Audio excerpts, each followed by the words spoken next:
I don't concern myself with outside type of things. But I'm committed to his development, just like all of our rookies. So we'll continue to focus on getting our guys better. And that's what we'll stay committed to, and that's what's important to me. Stefanski feels like his job may be on the line. What if one of the most promising young quarterbacks in the NFL wasn't just overlooked, but intentionally set up to fail by his own head coach? That's the question fans, analysts, and former players are all asking after a preseason filled with confusion, controversy, and a growing storm around Shedeur Sanders and Cleveland Browns head coach Kevin Stefanski. From the outside, it looked like a routine rookie outing. Mistakes, flashes of brilliance, and a few growing pains. But beneath the surface, the signs were everywhere. Strange decisions, dismissive interviews, and a final 2-minute drill that would ignite outrage across the NFL community. And so you didn't get this man a fighting chance to compete. He went into a gunfight with 2 knives. He gonna lose that every time. Shedeur wasn't just pulled from the game at a crucial moment. He was replaced with a backup many fans didn't even know existed. Why? That's where things get murky. Coach Stefanski's explanation did little to clear the air. In fact, it only made things worse. His words came out shaky. His choices didn't match his excuses. And suddenly, everyone, from fans in the bleachers to veterans in the locker room, started asking the same thing. Was this more than just coaching? Was this sabotage? Because if this was a test, it was rigged from the beginning. And now, as critics pile on, insiders are questioning not just Stefanski's judgment, but his job. The Cleveland Browns went from building a future around a shining talent to burying that future before it even had a chance. But this story isn't just about football. It's about power, politics, and the quiet ways people fail those they claim to support. You know you're going to waive Tyler Huntley. So what good did that 2-minute drive do for him? Was it going to help him? Don't you think Shedeur would have benefited more from a 2-minute drive than Tyler Huntley? So what really happened to Shedeur Sanders? Why does it feel like he never even had a chance? And has Kevin Stefanski already lost the locker room and the fans without even realizing it? For a minute, it looked like Shedeur Sanders was turning heads. In his preseason debut, he came out calm, focused, and sharp, leading clean drives and showing the kind of control that most rookie quarterbacks can only dream of. Fans were buzzing. Even analysts who doubted him started nodding in quiet approval. Shedeur had arrived. But then came the silence from someone who should have been his loudest supporter. Head coach Kevin Stefanski said almost nothing. No praise, no excitement, just a bland comment about developing all our players. It was like Shedeur's performance didn't even happen. That's when people started connecting the dots. And did you, I'm sure you kind of answered this last night, but why didn't you keep him in for the 2-minute, or why did you decide to take him out? Yeah, nothing more than decided to give Snoop. TJ Hushmanzada, a former NFL wide receiver, didn't hold back. He called Stefanski's lack of acknowledgement off-putting, adding that it felt intentional, like the coach was actively trying to downplay Shedeur's success. And he wasn't the only one thinking it.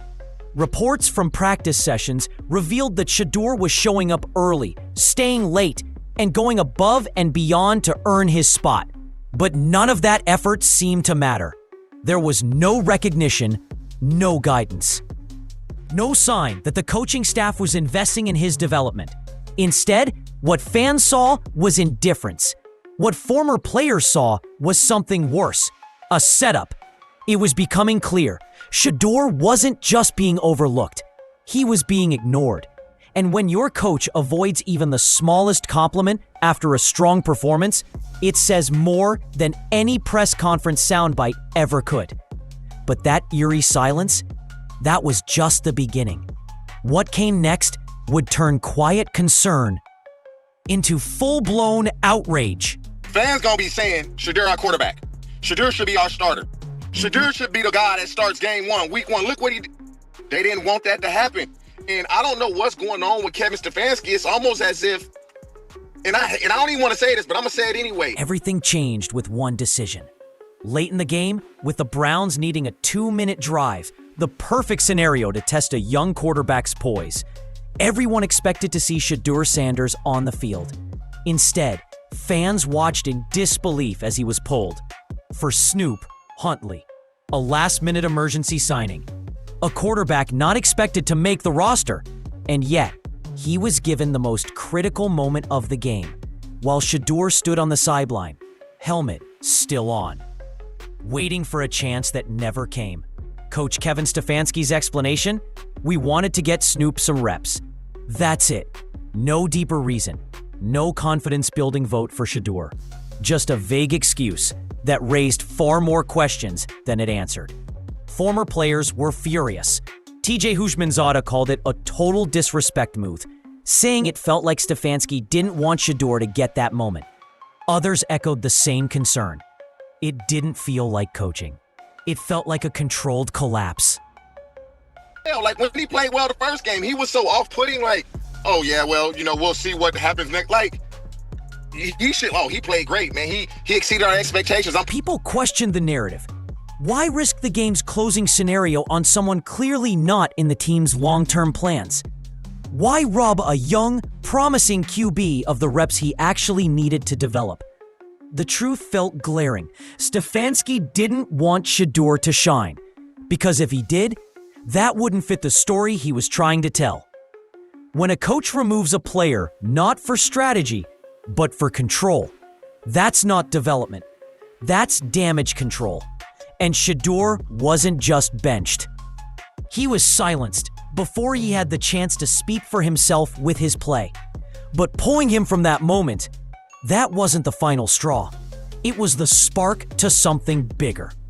As the dust settled from the 2-minute snub, former players and analysts began calling it what it felt like. He didn't say none of that. And Right. so to me, it's as if they want him to fail so they can justify doing what they want to do. TJ Houshmandzadeh didn't mince words. He called Kevin Stefanski's treatment of Shedeur Sanders blatantly biased, claiming it looked like the coach didn't even want Shedeur to succeed. And when you watch the tape, it's hard to disagree. During Shedeur's first preseason outing, he didn't just hold his own, he impressed. But when asked about it, Stefanski brushed it off. No compliments, no validation. Just vague acknowledgments about developing all our quarterbacks. It wasn't just what Stefanski said, it was what he refused to say. TJ wasn't alone. Other former players pointed out an eerie pattern. Anytime Shedeur excelled, Stefanski ducked the spotlight. And whenever he struggled, even slightly, the coach seemed eager to pivot, shifting pressure onto him. Fans started piecing it together. The cold interviews, the body language, the refusal to praise him, even after standout moments. It all felt like more than tough love. It looked personal. What a COVID year, so it gave everybody an extra year if you wanted it. Understandable. But listen, What the chat say? The chat. Well, the chat believe he took a shot or no? Let me look in the chat. I ain't open my phone. Hold on. I'm curious to see what the chat would think. They are saying, And that idea that a head coach might be operating out of bias, it caught fire online. Was Stefanski trying to make a statement? Was this about control, ego, or something even deeper? Social media lit up with clips and commentary, fans breaking down Stefanski's interviews frame by frame, analyzing tone over tactics, and they all seemed to land on the same conclusion. This wasn't just coaching. This was sabotage. The silence after Shedeur's best moments said more than any soundbite ever could. But if Stefanski truly had something against Shedeur, he wasn't just hurting the player. He was risking the locker room, the fan base, and his own career. Because once those accusations take root, there's no turning back. And I'm outraged, I'm sickened, and I'm saddened by the way Shedeur continues to be treated in the National Football League, now by those sorry-ass Browns and sorry-ass Kevin Stefanski. If Shedeur Sanders was fighting for a spot in the league, he wasn't given a fair shot. In fact, it's looking more and more like the odds were stacked against him from the start. NFL analyst broke it down plainly. Shedeur wasn't just put in a tough situation. He was surrounded by players who didn't even make the final roster. Backup receivers, practice squad linemen, unproven talent. Many were waived within days. So, how do you evaluate a rookie QB when the cast around him can't even protect or connect? You don't. You set him up to fail. And that's exactly what fans, former players, and media voices are now accusing Kevin Stefanski of doing. Went so far as to say, you could have put Tom Brady behind that line and he would have looked average. That's how bad it was. Even worse, Shedeur showed up early to practices, stayed after, took extra reps. According to G. Bush, he was the hardest worker on the field, training like a starter, even when he wasn't being treated like one. Still, Stefanski stayed quiet. No acknowledgement, no support, just more vague coaching lines about letting things play out. But when you set a player up with the weakest unit on the field and then act like he didn't perform, that's not misjudgment, that's manipulation. And fans saw it. They saw a talented young quarterback working twice as hard to prove himself, while the coach in charge of his future gave him the worst possible hand. This wasn't just football politics. It was something colder, and maybe even calculated. Because buried beneath the X's and O's, a bigger game was being played. And the consequences were about to explode. The moment fans realized Shedeur Sanders wasn't being given a fair shot, the response came fast and loud. Kevin Stefanski's vague press conferences were no longer being brushed aside. Every word was under a microscope. Every pause, every excuse. And now, critics weren't just questioning the logic, they were questioning the motive. Skip Bayless, never one to hold back, called the Browns' handling of Shedeur the worst way you could manage a rookie QB. And he was right. From limited reps to strange depth chart decisions, every move seemed designed to keep Shedeur out of the spotlight. And when media figures like Skip, TJ Houshmandzadeh, and all start sending the same message, it hits different. But it wasn't just the analysts anymore. It was the fans. Social media lit up like wildfire. Hashtags demanding Stefanski's firing started trending. Fan forums turned into organized criticism campaigns. Clips from Shedeur's performances, broken down plays showing defensive collapse, dropped passes, missed blocks, went viral as fans defended him ruthlessly. Even some Browns loyalists, never sold on Sanders initially, admitted something didn't feel right. This wasn't just about performance. It felt personal. The narrative was shifting. Stefanski wasn't just under pressure, he was under fire. And for the first time in his tenure, the fans were blunt. We don't trust this coach anymore. And Stefanski? He didn't push back. He leaned into coach speak, saying, "We're committed to developing all our players."